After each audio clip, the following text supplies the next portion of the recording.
Assalamualaikum warahmatullahi wabarakatuh. Auzubillahiminasyaitonirrajim. Bismillahirrahmanirrahim.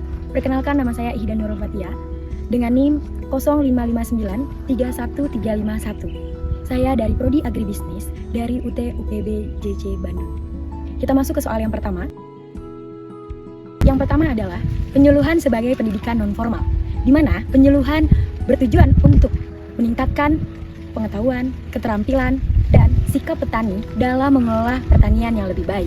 Yang kedua adalah penyuluhan sebagai komunikasi, karena terjadi komunikasi dua arah antara penyuluh dan petani, agar informasi dapat diterima dan diterapkan. Yang ketiga, penyuluhan sebagai perubahan perilaku, di mana penyuluhan mendorong petani untuk melakukan praktik pertanian. Dan yang keempat, penyuluhan sebagai pemberdayaan, di mana membekali petani agar mandiri dan mampu menyelesaikan masalah sendiri. Yang kelima, penyuluhan partisipatif, melibatkan petani aktif dalam perencanaan, pelaksanaan, dan mengevaluasi kegiatan. Nah, 5 konsep ini saling terikat dan sebagai dasar penyuluhan pertanian yang efektif dan bermanfaat bagi petani. Masuk ke soal yang kedua,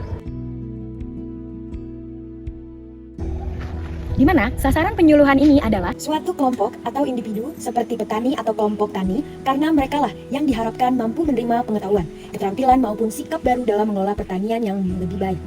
Penentuan sasaran dengan tepat itu penting agar program penyuluhan itu berjalan sesuai kebutuhan mereka dan hasilnya maksimal. Soal yang ketiga.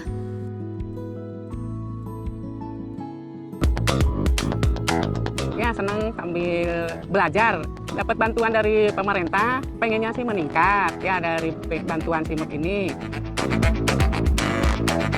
Dengan adanya SIMUP, petani kita akan mulai ke budidaya cerdas iklim, Pak. Karena sekarang sudah zaman global warming, jadi perkembangan iklim itu cepat berubah, jadi susah untuk diprediksi. Untuk petani, Pak, dapat fasilitas pupuk, benih, pestisida, termasuk pupuk organik yang 1 ton untuk penggemuran tanah, Pak, perbaikan tanah.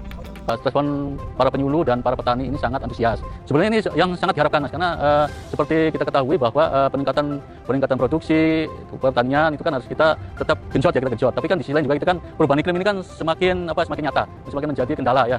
Nah, disinilah nanti di SIMUP itu akan kita mulai bedah, kita mulai cari solusinya supaya tanahnya menjadi gembur kembali, airnya cukup, varietas unggul yang umumnya relatif tinggi, relatif lebih pendek, Pak. Menerapkan teknologi CSA dan hasilnya peningkatan produksinya lumayan, kisaran meningkat 2 ton, Mas, 2 ton dibandingkan sebelumnya.